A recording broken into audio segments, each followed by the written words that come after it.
Hi, this is Mr. Brewer, and this is our third recorded lesson for A2C English. We'll be going through three different parts in this video, so kind of hold in there, and I'm going to put links to those three different parts here at the beginning also, so if you're looking specifically for the lit part, the info part, or the writing part, you can jump straight to those. Alright, so let's first start by talking about what the week structure is going to look like. So this is the beginning lesson for the week. This is lesson 3. It's going to be posted on Mondays for Monday and Tuesday classes. If you can't make it into the synchronous class, you could always watch these videos. It's in a video with an assignment built into it. There is an assignment built into this video that is due at the end of the week. In the middle of the week, you'll have your PLT day. You can set up a meeting with me or any of your other teachers by emailing us or communicating that need on Mondays and Tuesdays. And then at the end of the week, there will be another lesson like this posted. It will be a video. There's an assignment going to be attached to it. It's probably just going to be a reminder to complete the assignments that is due this week. And that's it. 2 videos a week. And make sure you watch those videos or are present in class when I go through these with the class. And I can answer your questions if you're in the class during the school day. All right, so real quick reminder, we do need those A2C forms as quickly as you can. We're turning them in by the 4th, that's this Friday. Due this week, these are all the assignments that are due this week. We're looking for your discussion based on this lesson that you're watching right now. Will be due by Saturday. The A2C form is due by Friday, and your first standards-based assignment is due next Saturday. Alright, so let's have a moment of mindfulness as we start our assignment.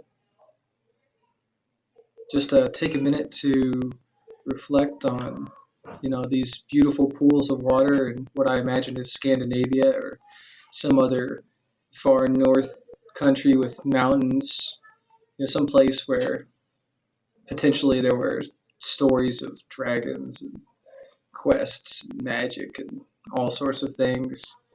Just take a moment to relax and be present to yourself and the space that you're in. All right, we're going to talk now about literature, and this should be where the literature link takes you to at the beginning of the assignment.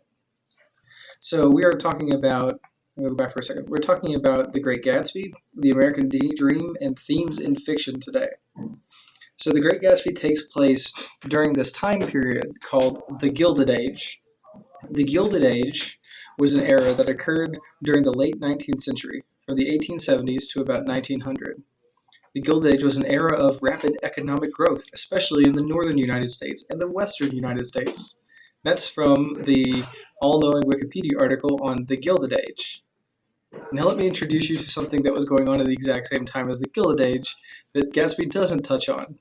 The nadir of American race relations, and that's pronounced nadir. The nadir of American race relations was the period of the history of the United States from the end of Reconstruction in 1877 through the early 20th century. Man, that sounds like familiar. When racism in the country was worse than in any other period, not only in the nation's history, but on the continent as well.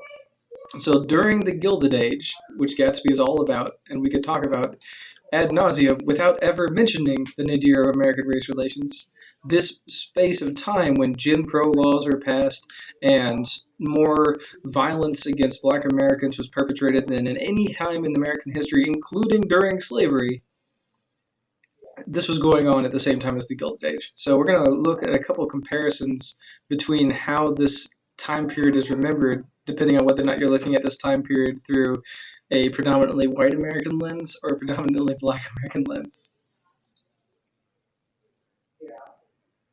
All right, so we're going to compare and contrast for a second, and we're going to watch 2 videos. This first video is a 6-minute overview of the Gilded Age time period. And while we're watching this video, think about the way that the country is being described. There are certainly challenges included in this video, but think about the way that those challenges are being presented to us, the viewer.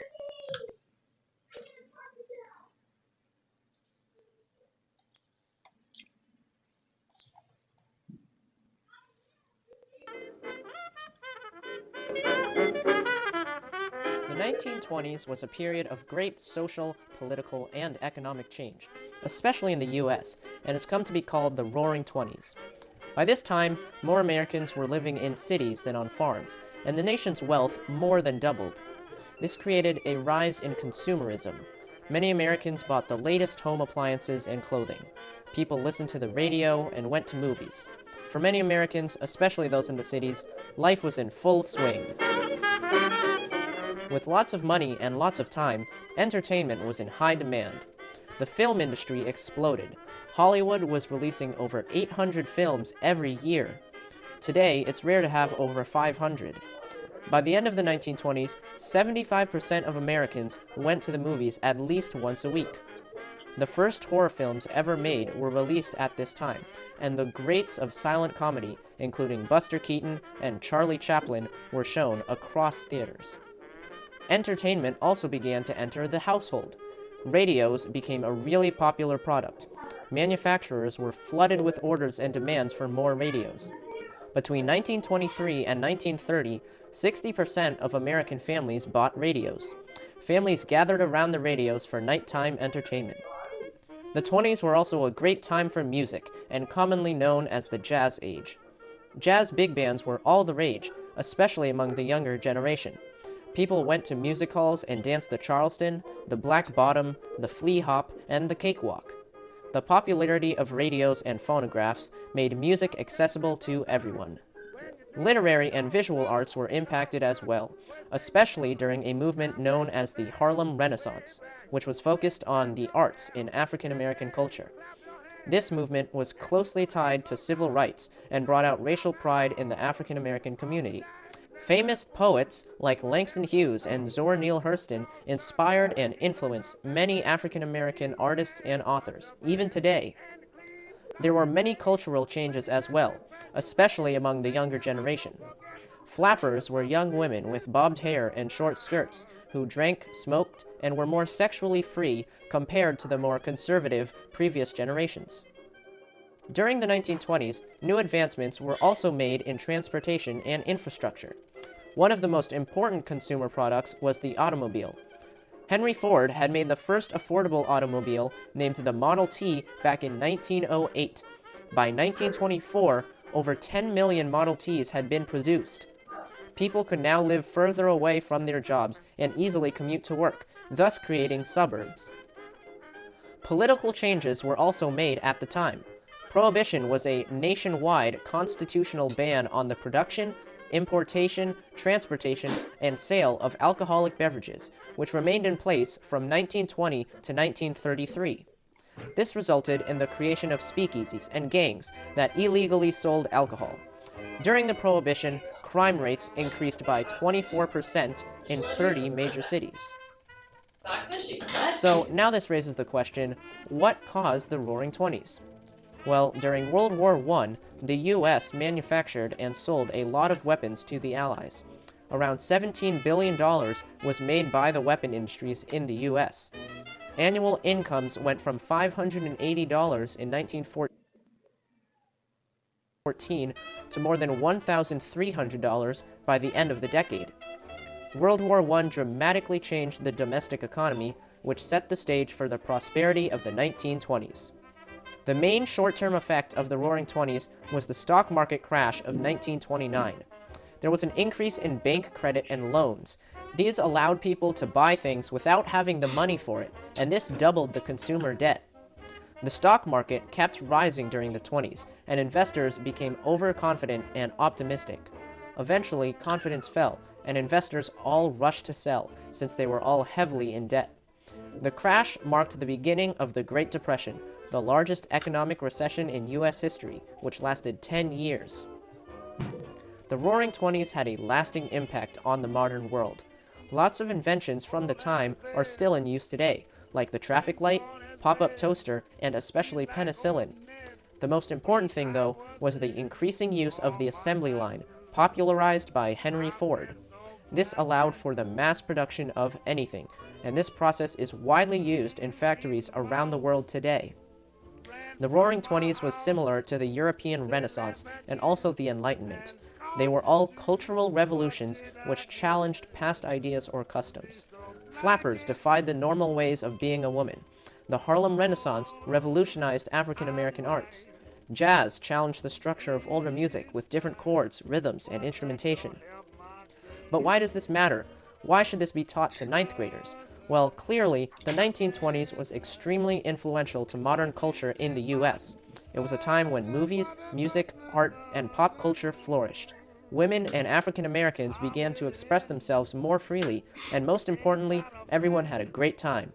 It's important to learn about our past and how our country has arrived Okay, we at got to where give we it are to him. today. I It think it gives us was an probably identity, for a and it ninth brings grade us world together. history project, maybe, Henry or maybe Ford 10th grade. couldn't have said it better. Uh, Coming together is a beginning. it is Staying together a is beautiful progress, and idea working together of what is America's success. foundation is. But we're gonna watch a quick 9-minute intro into a video that a student made about the same time period, or time period directly after this time period. These two green links, I'm going to post this PowerPoint if you want to watch these green links. This 46-minute video is probably the best walkthrough of the difference between the idea, the concept of the Gilded Age and the nadir of American race relations. It's just almost two completely separate histories. And when we do The Great Gatsby, it's very easy to focus on the Gilded Age and completely ignore the nadir. All right, this is a short kind of breakdown of that other concept.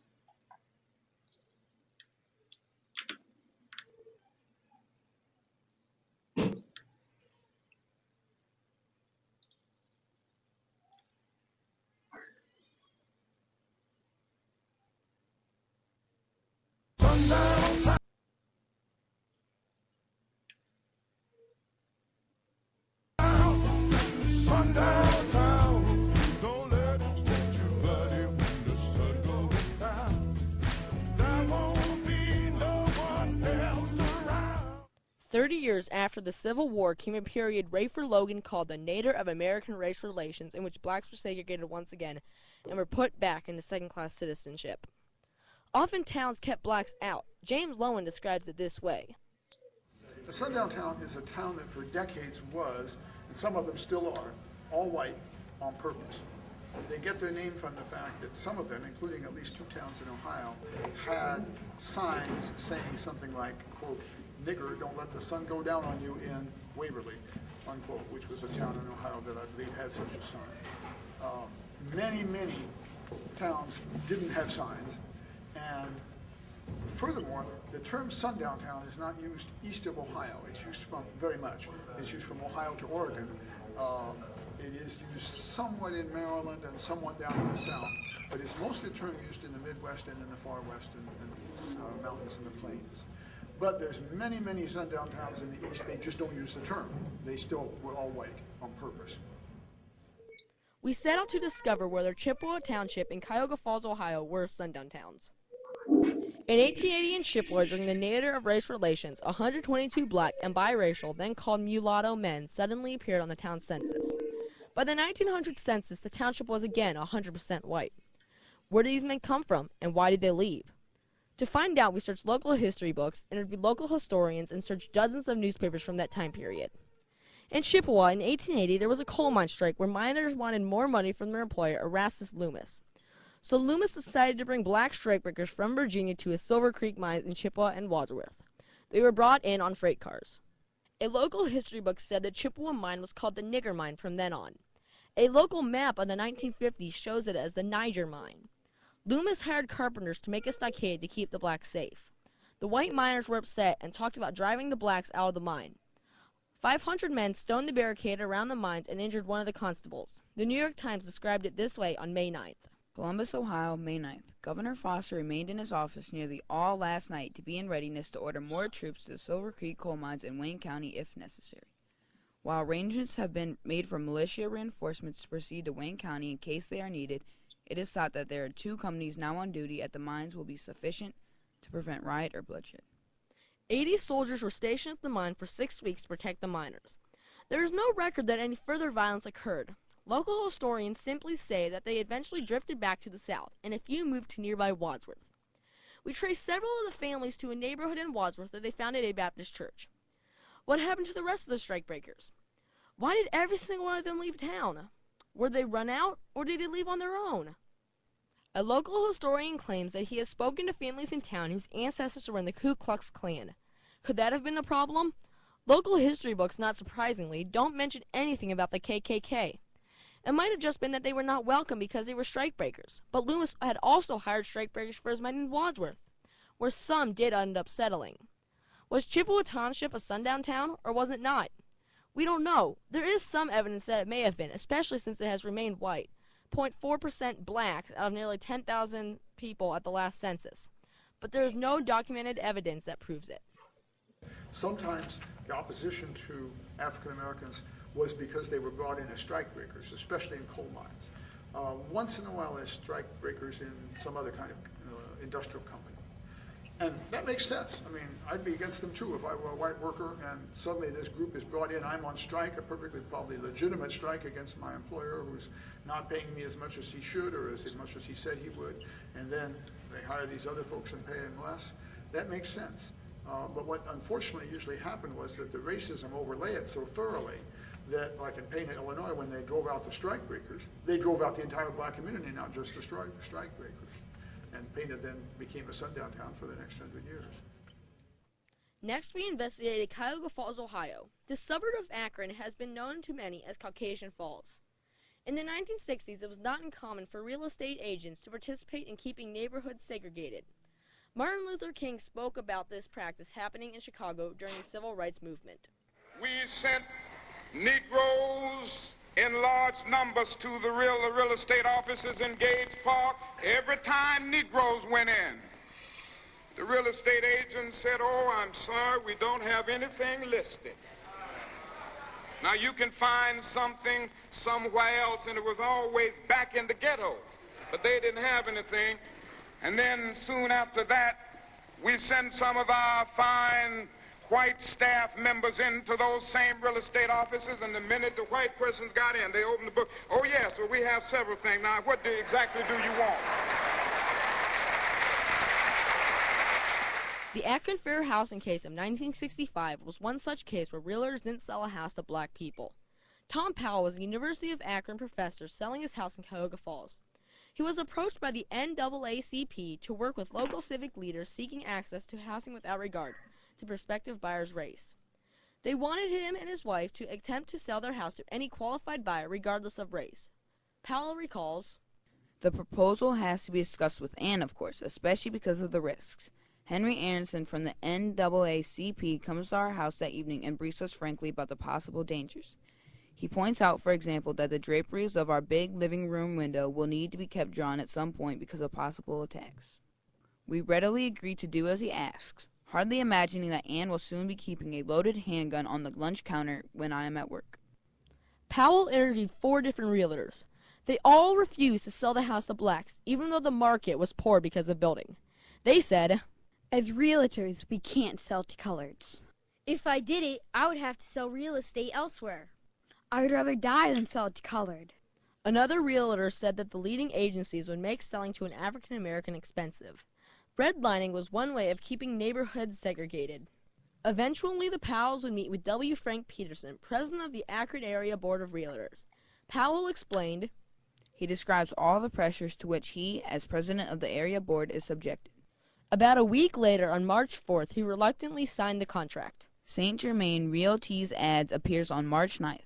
That day, Adele Ferguson, the agent for the African-American family, calls me to report that she is unable to reach Peterson. Mrs. Peterson tells her that the owners would prefer that the house be shown only to Euro-Americans. She finally leaves a message with Mrs. Peterson to tell her husband that she has a couple of good prospects and wishes to co-broker with him. She asks if she may show the house to an interested and qualified African-American couple. On April 7, 1965, a complaint is filed in the United States District Court for the Northern District of Ohio, Eastern Division. Mercer Brancher versus the Akron Area Board of Realtors. It is a civil suit protesting conspiracy and a restraint of trade under the 1890 Sherman Antitrust Act charging the realtors with denying buyers and sellers access to the whole market, inhibiting their own free trade. According to Powell, About 15 months later, the Court of Appeals for the Sixth Circuit rules in Cincinnati in favor of the suit. From then on, the Akron Area Board of Realtors is not allowed to practice racial discriminations, nor are its members. Nothing is changed except to call some attention to the reciprocal reinforcements between America's prevailing economic ideology and racist practices. Ohio passed the Fair Housing Law in 1965. The Fair Housing Law in the United States was passed in 1968 to prevent discrimination against certain people in sales, renting, financing of dwellings, and other house transactions. But they did not completely resolve the problem. Many areas are still very anti-minority. However, there have been improvements. Cuyahoga Falls now has nearly 1,000 African Americans. Still, that's less than 2% of the population.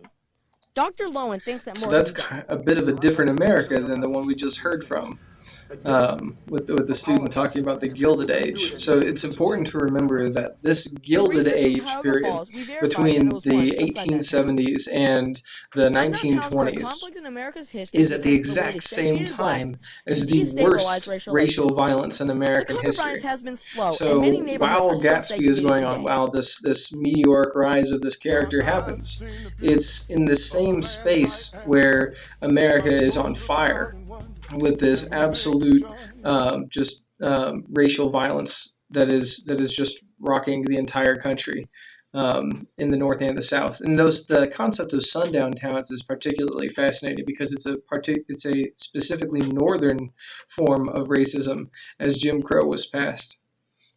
And we'll get more into that when we get into our other informational texts. So that's the time period of Gatsby. So we're going to read the first chapter of The Great Gatsby on Thursday and Friday, and that's going to be part of the lesson that I post on Thursday and Friday. We're not getting into the book yet. I'm just giving you the backdrop of what the Gilded Age is and what the nadir of American race relations is. So when we're reading The Great Gatsby, when we're looking through it and going through it as a group, some questions that I kind of want you guys to have in your head, and I'll bring these back up again on Thursday and Friday. But who has money? Who has money? Where does that money come from? Is it old money? Was it inherited? Is it new money? Is it money that they earned in their own lifetime? How do the people live who are wealthy in the book? How do people live who are poor in the book? And what is F. Scott Fitzgerald, the author, saying about these topics with his characters? So what is he using his characters to say about the idea of wealth in America? And wealth inequality, because that's at the heart of the book. So a couple big themes that we're going to be looking at in Gatsby, and these are going to come up again and again, is the decline of the American dream in the 1920s, the hollowness of the upper class and classism in general in the United States, the American dream as an idea and a theme, love and marriage as a theme, and memory and the past. All of these are really rich themes for us to discuss when we're talking about The Great Gatsby, and when we're talking about the American Dream, and when we're talking about the New Jim Crow, our informational text, or the debate that we're going to watch this week. These are all topics that run into that, except for maybe, I guess, love and marriage is a little bit more difficult to find in the Buckley-Baldwin debate. Okay, so that's the end of this lesson. There is an informational lesson coming up in just a second. There's 3 lessons in each recording each week. There's a literature lesson, a informational text lesson, and a short writing lesson. So we're moving on to informational. And just a quick reminder, on lesson 4 that I'm going to post this Wednesday, we're going to read the first part of chapter 1 in The Great Gatsby together. All right. Now we are in the informational text lesson. Throws his arms up so it's easier for him to find this and link to it. We're all going to talk about this debate between James Baldwin and William F. Buckley, Jr., and we're going to talk a little bit about your first standard assignment, which is due in 2 weeks on the 12th. All right. This statement on the left side of the screen is at the heart of the debate between James Baldwin and William Buckley, which happened in 1965. The statement that they debated was, "The American dream is at the expense of the American Negro." So in 1965, in Cambridge University in England, 2 giants of American racial writing squared off on the topic of the role of race and racism in the American dream. We're going to watch this PBS intro as a class. We will not watch the debate right now as a class because it is about an hour long. This transcript of the debate you can use to quote it, We're not going to watch it as a class. You need to watch this debate and respond to the discussion by this Saturday. So at some point this week, you need to set aside an hour to watch the debate. You can break it into 2 parts. That's totally cool. I would do that. So you can watch Baldwin's argument, and then you can watch Buckley's argument. If you end up just watching Baldwin's argument because you don't want to hear Buckley, or if you end up just watching Buckley's argument, that's kind of weird because it's known for Baldwin. But at least watch Baldwin's argument. At least watch the first half an hour of this debate. The assignment is going to be to write your thoughts into the discussion in Google Classroom, and that one's quick. It's just a little Padlet response. And I'll give you 3 prompts. So again, we won't watch this debate during this class. We're just going to watch this quick PBS intro.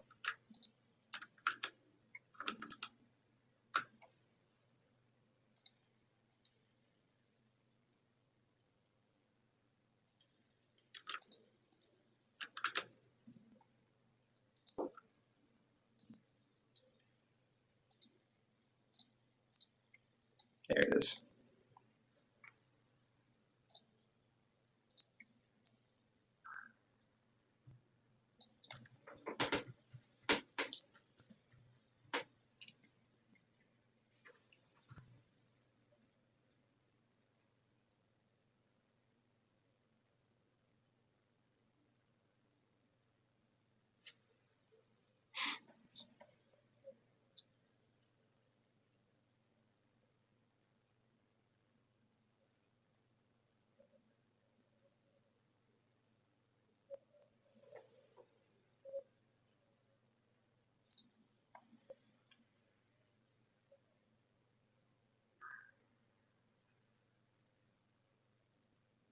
Tuesday will mark 55 years since 2 of America's most influential intellectuals faced off in a debate in England at Cambridge University's debating society, the Cambridge Union.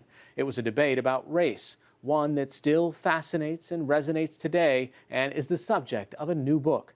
NewsHour Weekend's Zachary Green has our story. The trouble in America where the Negro community is concerned is a very complicated one. It comes as a great shock to discover that the country, which is your birthplace and to which you owe your life and your identity, has not in its whole system of reality evolved any place for you. On the evening of February 18th, 1965, 2 cultural giants, James Baldwin and William F. Buckley Jr., squared off in person for the first time. More than 50 years later, the debate still resonates. Political science professor Nicholas Buccola of Linfield College in Oregon was so taken with the skirmish that he wrote a book about it. The Fire is Upon Us. It just seemed to me just such a dramatic moment and such an important one. These 2 movements that did so much to define 20th century political history. To have these 2 figures clashing was just irresistible. Though Baldwin and Buckley were about the same age, their lives could not have begun more differently. Baldwin grew up in poverty in Harlem and went from waiting tables in New York's Greenwich Village to become a literary critic and eventually a renowned novelist and essayist. Buckley, a scion of wealth, graduated from Yale and became an influential magazine editor and columnist. Both wrote extensively about race in 1950s and 60s America, though from drastically different points of view.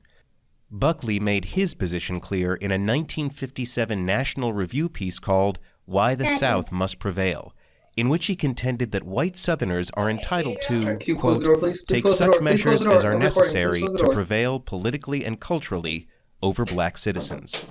And Buckley says explicitly that they have this right and duty because they are, and this is a quote, for the time being, the advanced race. And he calls on people in the South, they have an obligation to promote the cultural equality of black people, and that eventually they need to allow them in to empower them with full citizenship. What did Baldwin think was at the heart of the racial divide in America? What Baldwin said from some of his earliest writings on this is that these people are scared. Their identity is wrapped up in this idea that their whiteness is what gives them their only source of moral worth in the world. It's what gives them value in the world. Baldwin says that is an extraordinarily sad moral life that person is leading. That is the thing they are clinging to give them a sense of meaning. Buccola interviewed members of Cambridge University's debating society, the Cambridge Union, who were present at the 1965 debate. They said the union agreed to let Baldwin appear as part of a publicity tour for one of his books, as long as another guest challenged him on one of the themes of his writings. They ultimately invited Buckley, who accepted. The motion debated was this: the American dream is at the expense of the American Negro. Good evening. Baldwin starts his speech with this idea that we can't even begin reflecting on the moral and political questions at hand without first addressing this question of what is one's system of reality. The Mississippi or the Alabama sheriff, who really does believe when he's facing a Negro boy or girl that this woman, this man, this child must be insane to attack the system to which he owes his entire identity. Of course, for such a person, the proposition of which we're trying to discuss here tonight does not exist. There's this one kind of remarkable point in the speech where Baldwin suddenly shifts from speaking in the second person to speaking in the first person. I am stating very seriously, and this is not an overstatement, that I picked the cotton, and I carried it to market, and I built the railroads under someone else's whip for nothing. For nothing. What do you think his purpose was in making this shift? Baldwin wants to call on everyone watching that debate to recognize that white supremacy is not something in the past, it's something that's central to all of our lives, and that we are all in some sense complicit in it, and we all have a responsibility to fight back against it. And he talks about the ways in which the moral lives of white people have been destroyed by this plague called color. No matter what disaster overtakes them, they have one enormous knowledge and consolation, which is like a heavenly revelation. At least they are not black. Now I suggest that of all the terrible things that can happen to a human being, that is one of the worst. I suggest that what has happened to white Southerners is in some ways, after all, much worse than what has happened to Negroes there. When Baldwin ended his remarks, he received a standing ovation. Then it was Buckley's turn to take the floor. It is impossible, in my judgment, to deal with the indictment of Mr. Baldwin unless one is prepared to deal with him as a white man. This is a strange argument for many of us to hear, but here's what Buckley had in mind. For Buckley, part of the experience of being treated as a black person was to not have one's ideas taken seriously.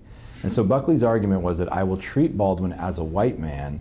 That for Buckley, that meant I will take his ideas seriously, and I will call him out for the ideas that I think are dangerous. Buckley went on to describe what he saw as the causes of racial inequality in America. One is the dreadful efforts to perpetuate discrimination by many individual American citizens as a result of their lack of that final and ultimate concern which some people are truly trying to agitate the other. Is as a result of the failure of the Negro community itself to make certain exertions which were made by other minority groups during the American experience. Buckley is very careful to say there are individual white people, so it's not a collective problem. There are some bad apples out there, and that needs to be addressed.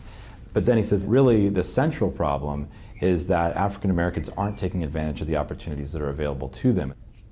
At the time of the debate in early 1965, the Voting Rights Act had not yet passed, and black people in the South still faced enormous barriers at the ballot box.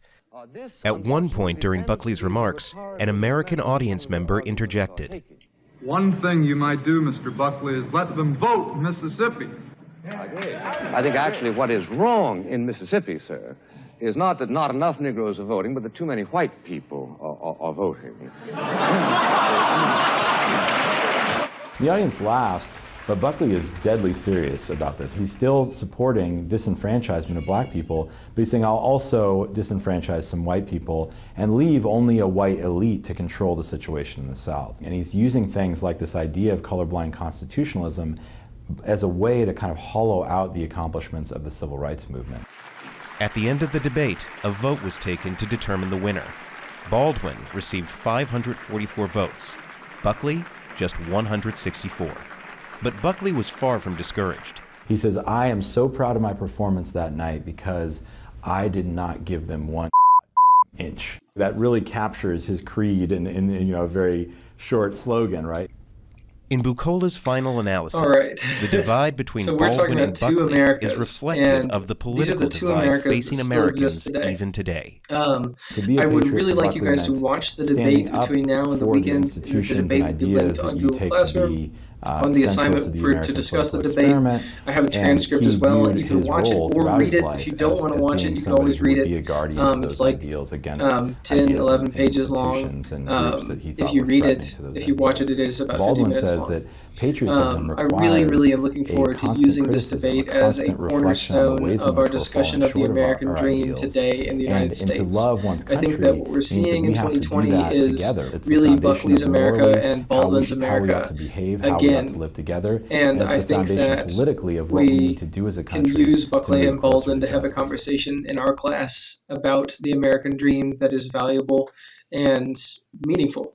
And I think that you could do worse than starting with James Baldwin. All right. Our first standards assignment is going to be tied, it's kind of shifting gears now. Our first standards assignment is going to be tied to citing your sources. It is due next Saturday. You're going to have 10 different options to complete this assignment, one option for each career pathway that you chose in the survey. I'm going to post this assignment on Monday, and you'll be able to see it and get started on it. It is only 2 paragraphs long. You will be citing a source of your choosing from 3 options. Once you get into your career pathway, I'll explain that more in just a second. All right, so this is the end of the informational lesson.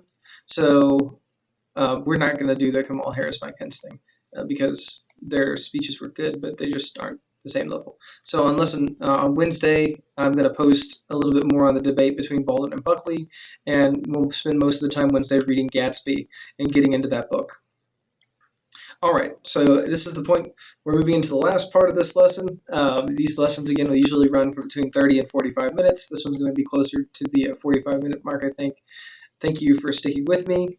If you're in class, this is very similar to what the in-class lesson will be like, except for I'll be able to take questions in class.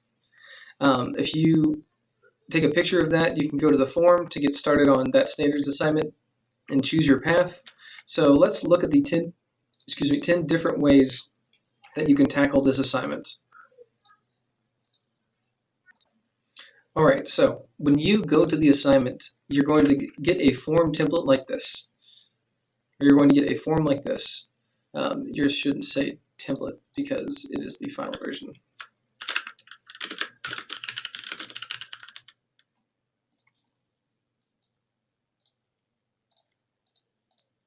Here.